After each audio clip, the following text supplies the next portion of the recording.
Hello there, everybody. Welcome back to Legends Book Club. It's been a bit since we've done Legends Book Club last time with Revan, the Old Republic story, but it's finally here. We're finally talking about Heir to the Empire. We're beginning our read through of 3 different episodes in Legends Book Club where we will be covering the entirety of the Thrawn trilogy. We'll get to Dark Force Rising soon here. We're going to try to compile all 3 of these reviews relatively quickly, much quicker than we usually do Legends Book Club, where it's been almost 2 months since we've done Legends Book Club. We're going to try to get all 3 of these reviews out to you within the next 2 months total for 3 videos. So we're going to get the Dark Force Rising one out around the time when Mandalorian is ending, and then Last Command at the beginning of May. But we're going to dive into this book. You guys requested it. You've been requesting it for a long time. We've tried to pick some stories that we haven't read, but we both read this book before, but diving into it again, we cannot wait to talk about it. Before we do so, make sure you're hitting that like button and you're subscribing to the channel. Of course, keep up with our Mandalorian coverage. We are reviewing The Mandalorian every single week and giving you guys predictions and speculation. We've also covered The Bad Batch, and we have reviewed most of or all of the Bad Batch episodes and given you guys predictions and speculations for all of those episodes as well. Make sure you're checking out our review of the finale. Okay, so Heir to the Empire. We're going to start off with the review of the main story and the writing, as we always do with these reviews. This is a book that's going to be so fun to talk about for this because we've touched on quite a few Star Wars books of varying quality. But Heir to the Empire is King. Sanak, what did you think of the writing and the plot of Heir to the Empire? Yeah, I mean, I remember when I was in first, second grade at the school library, and I read a lot of Star Wars books. I think for me, something like a Jedi Academy was more appealing when I was younger because it just had a cooler, crazier cover. But then I picked up this book and I was like, oh, wow, this is interesting. And I finished it, but I don't, it was like one of those books where it's like, okay, the book is due. I need to like just skim and scan through it. And I read it like how every like 8 or 9 year old does, just start flipping through pages. Oh, that's a cool word. Okay, sure. So my recollection of this was fairly hazy outside of just reading Wikipedia summaries and whatnot. But man, the writing here is insanely good. I've just to get like the one critique out of the way. I think Zahn sometimes gets a little too specific and grounded in his storytelling. That is the nature of writing books. So there are things that like Luke is doing, like repairs for life support, ways of escaping, things that they're doing together on the Millennium Falcon. It's very like, okay, if you lived in this universe, you would talk about this, but sometimes it gets a little technical in a way that I didn't zone out, but I was like, oh, Zon, I don't really care too much about how it happens, just that it kind of happens. But I mean, other than that, it's really a nitpick. It is such a good book. I couldn't care less if he has hot chocolate in Star Wars. That's fine for me when the writing is this incredible. You really do feel like you're watching a movie the way it reads. There's nothing about these characterizations that feel carbon copies. Like there is enough of a distance, and this is for the all intents and purposes the most we've seen of these characters since exiting theaters in 1983. And you feel like they've aged enough. 5 years, Leia is now pregnant with twins. Han is kind of general, not really. And Luke is really focused on his Jedi journey. Things that we all knew were going to happen. And I really liked the plot when it came to the Empire, more so the stuff with the big three. Like that was all very solid. But when you title a book Heir to the Empire, you have to talk about the Empire and who this supposed heir is, and that is Thrawn. And everything with this Imperial remnant, the way they treat the New Republic as like a rebellion, and like Thrawn refuses to name it that because that's part of his like agenda, his motivation, just who he is. Just the strategy that is used to hit and run, all that is really great. But these are at the end of the day two different groups. This is someone who is unknown to a lot of the Empire, and our big three of original trilogy here is the New Republic, and they're just trying to survive some of these runs and hits and all that. So what connects them? Well, we have a lot of that underworld stuff, and that's where Talon Card, Mara J, that they're the fiber, and that's what really brings the plot together. It's quite literally scenes where our characters are like running into each other on the same planet, but not exactly. It's like wrong place, wrong time, sort of. Oh, this is like really bad timing.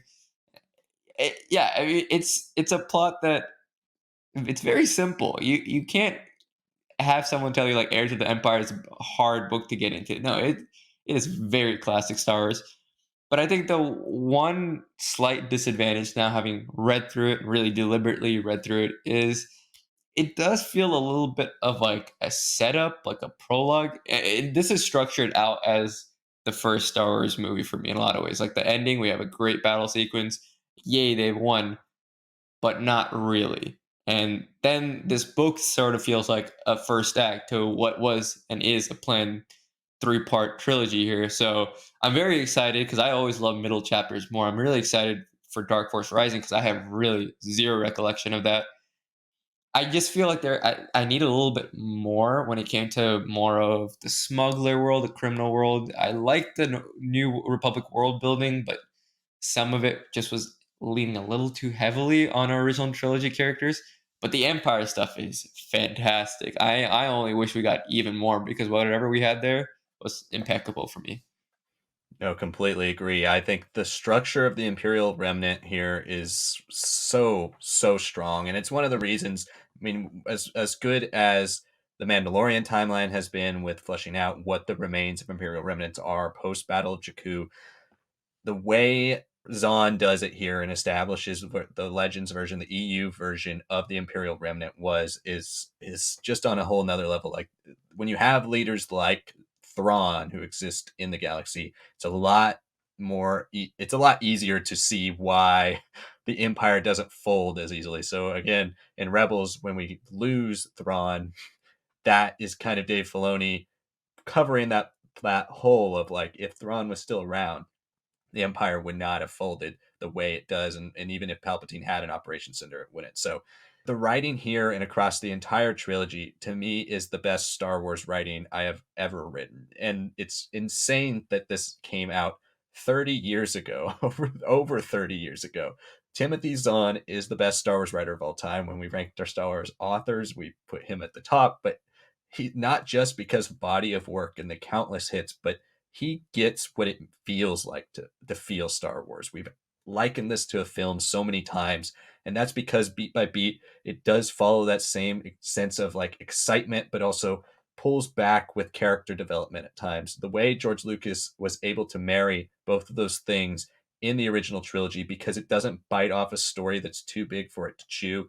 So when Lucas was at his best, it was writing these smaller scale stories. And Heir to the Empire covers that like gravitas of the Galactic Civil War while also giving you a story that feels like it's absolutely instrumental for the original trilogy. So I love the way this book is written. It's fantastic. And I think you cannot find a Star Wars book that is more uniquely original trilogy than Heir to the Empire, and then subsequently Dark Force Rising and Last Command. But specifically this one does not get, like, we have some cloning in this, and I think there are some that can segue us nicely into the character part of this video. There's cloning in this book, but it's not used to the extent like it is later in some of the books. So he does go for his ideas more grander and on a larger scale in subsequent novels. So Heir to the Empire is much more restrained, just like A New Hope was more restrained. There's this evil empire, but they're on this Death Star. It's one central location. We don't see the way the Empire affects the rest of the galaxy. We really only see one planet that has Imperial control on it in the original film. And then we see this Death Star. So but in Empire Strikes Back, we see multiple planets. In Return of the Jedi, we start to expand. This book stays back and gives us a nice look at what we need to. Personally, for me, the only plot point I've ever found in this novel and across the trilogy to be my least favorite is it's for sure the political one. It's the Admiral Akbar versus Borsk Phalia plot point. It's interesting, and I like the way he establishes the New Republic, but it always felt like the thing he was least interested in telling. That's the only plot point I think I've ever been not that interested in, but it's still extremely well written. But let's move on to the characters. I just started to list off a bunch of them. All of our original trilogy characters are here, from C3PO and R2D2 to Han, Luke, Leia, Lando, Chewbacca. They're all here. We also have the introduction of Grand Admiral Thrawn, which we will talk about because he is the iconic character from these novels, as well as his second in command, Captain Gilad Pellaeon. And then we have the introduction of cloning for really the first time ever in Star Wars after the initial introduction of it by Obi-Wan in a monologue about a flashback that he has to the Clone Wars. This is the first time we see cloning in action, and we get the clone of Master Joruus Sabaoth. Joruus Sabaoth. You add the extra U there to know that it's a clone. So that's something Zahn does that stuck throughout most of Legends, but we see it later in another book. We'll talk about that one later. It's much dumber in that one, but it works still as a plot point. And that's the thing about these books is like when you read the summary on paper, right? When you hear what this book is about, it might not sound interesting, but it's so good. It's so Star Wars. So let's dive into the characters. Mara Jade, also Talon Karrde, like you mentioned, the marriage of underworld, empire, and heroes. Like that's those three things are the core of Star Wars' identity, and Zahn does all those perfectly. So like, talk some about your favorite characters in this book, some of the characters you thought were standouts, and also, of course, Thrawn and Mara Jade. Those are the two huge ones that were introduced in this book. Yeah, I think the original characters that were introduced in this book are the standouts for me. It doesn't feel like our big three, including Lando, is really developing, evolving too much there. They have setup. They really do, especially by the end. I think Luke probably gets the best setup out of everyone, but it's like it's touched upon in like a really cool sequence and looks like I gotta go, and then he stumbles into all this mess here, and that's kind of how the back half of the book plays out. Leia is separated for a while too, so she has some pretty interesting things with the Wookiees on Kashyyyk that I really enjoyed. She's also kind of pulled out of the story for a little bit there, and then she gets set up again. It's like, okay, cool, but it's not enough time for more than anything than setup. Han, I don't know. Han is Han. He's one of those characters that you just kind of take it as it is. His relationships and the dynamics with other characters that I think is always more appealing than really knowing him. You need everything you need to know about him. You already got. That's kind of how I feel about him. And yeah, I mean, to get to the point of the original characters, Thrawn is just he is the standout. He is main character. Like you were saying off camera, Liam, he is somewhere between temperament wise as the villain here, between a Tarkin and a Vader. He has only really one scene that feels very Vader like, just in terms of pure brutality. I don't know if I would say it's justified, but I can see where like his prideful nature, the one thing that Paleon kind of gets right, like sometimes I love my boss, but he has a blind spot. He's overtly confident about some things, especially related to himself and his structure and his planning. And I thought that was a pretty interesting maybe hint at like what will happen, his weaknesses, his pride and arrogance there.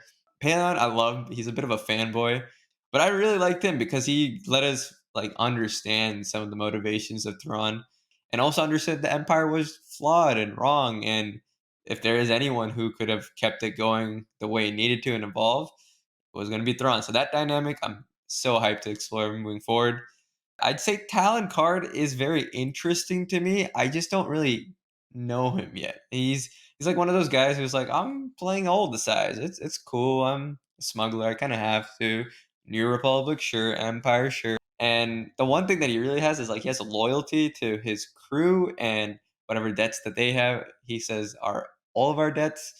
I don't think I really get him yet. I just know that he is very secure. He's very methodical about a lot of things. He's got a good life because he doesn't go crazy in publicity or just extravagance like a Job the Hutt would. So I like that. Mara Jade is interesting for me because she has such a reputation among Star Wars fans. And I personally, after reading this, want her back in canon in some way. I know there have been some interviews where essentially the story group is like she's got to be changed so much that she's just going to be Mara Jade in name only. But I don't think that's a bad thing. Everything that's here in this book, I think, works well. Her Imperial connection stuff, I always felt was the flimsiest stuff because she just kind of just tells you, and you're like, great. I don't really know what an Emperor's hand is. I don't really know what a effect that means, especially in this book. Sure, whatever. And she has this deep resentment and anger that she wants to kill Luke.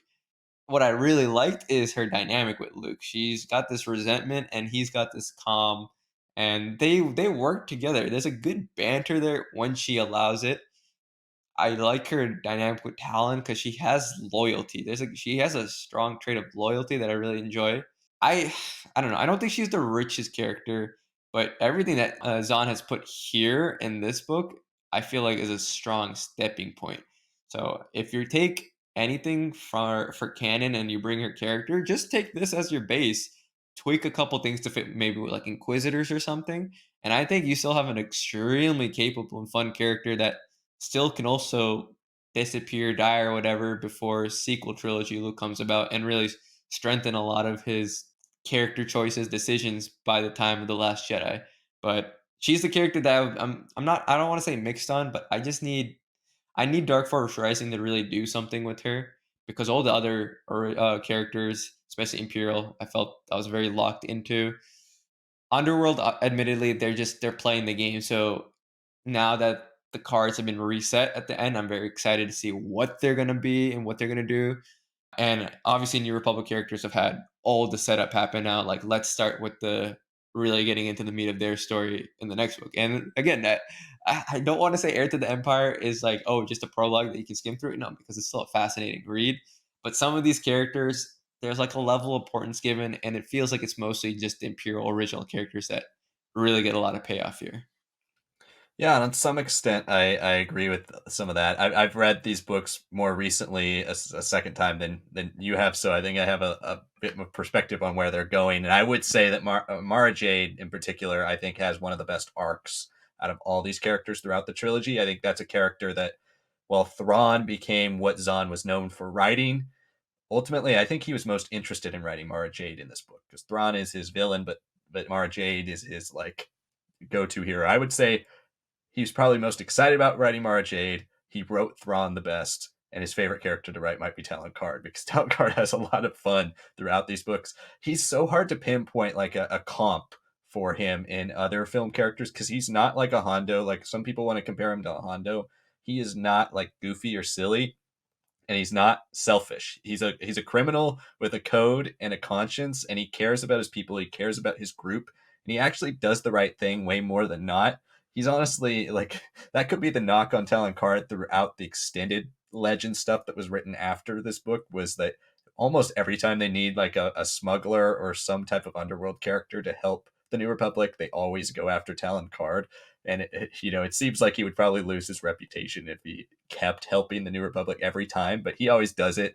I really dig that character though because he's, for lack of a better pun, a wild card, and that's the name of his ship as well, because he is so measured. He's kind of like Thrawn in a sense for the underworld. He's very measured. You don't know what he's going to do. He's a planner. He thinks 10 steps ahead of everybody else. He's not as reactionary as we usually see underworld characters. So I really love that character and have appreciated him and his huge role throughout not just this trilogy, but the duology. He's in the X-wing books. He's everywhere, and I like that character a lot. Thrawn is an excellent villain, and again with the temperament of Tarkin and Vader, but they do a lot of great things in this book to get you to understand that. Where one of the things that George did best in A New Hope was show that Vader can choke all of these high up Imperial officers, and everyone is afraid of him except for Grand Moff Tarkin. So there's like that level of Tarkin is this badass Imperial politician general who is like nobody can say anything to. He can control Darth Vader, but at the same time you have this insanely powerful unstoppable force like Vader who is able to listen to a Tarkin. So you see that balance of power there. Here they do a great job of it by having Pelion, who is a captain and very high ranking officer, but he's constantly in awe of Thrawn, and he's like he like you mentioned, he's a fanboy, but he's also just always just learning from him. He's looks older, and he is older, and they mentioned that he is old for a human, but he the way he studies what Thrawn studies, there is like a general fascination and like a constant willingness to learn from Thrawn that I think always elevates Thrawn to like that next level. And Pelion, I mentioned this off camera too. He's definitely used in this book as like the let's make Thrawn seem way super smart, because every time Pelion suggests something, Thrawn's like, actually, no, we're not going to do that. We're going to do something else because I thought of this brilliant plan.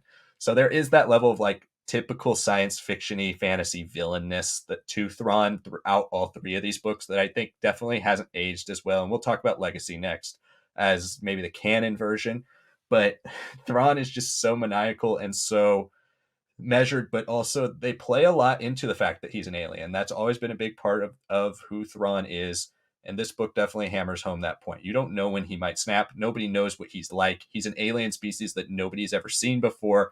And with that comes the fact that nobody knows anything about him and his temperament or what he might do or who he might be. So there's a great element there. I also love that this book starts what I think is, without spoiling anything, I think is maybe Zahn's like first plot point he might have tracked throughout this entire series, which is the Nogri plot.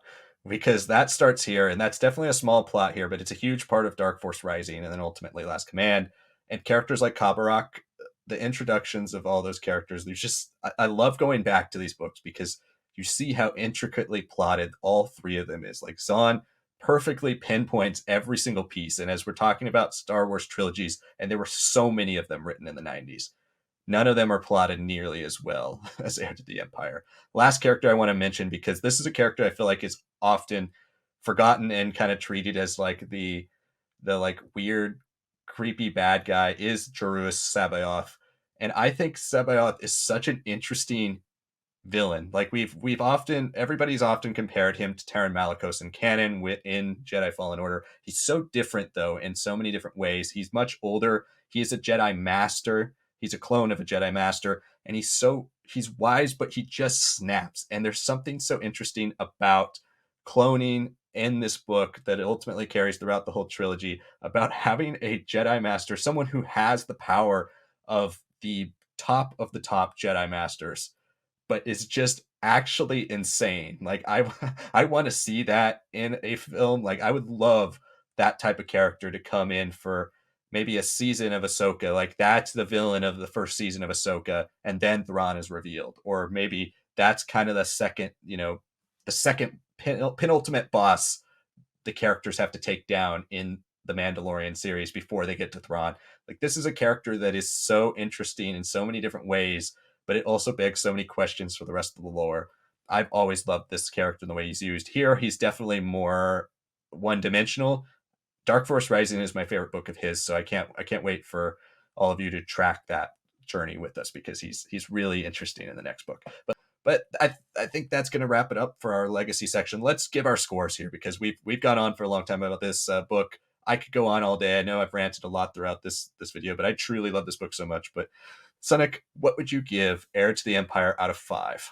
I would give it a 4.5. I think the fact that it does feel like a lot of the most interesting elements are kind of just started and then stopped, and for a lot of this big action sequence that is quite extended, and it brings all our underworld New Republic heroes and our imperial villains into a place, but kind of zigzagging and crossing in between, but never really interacting in like the biggest way yet.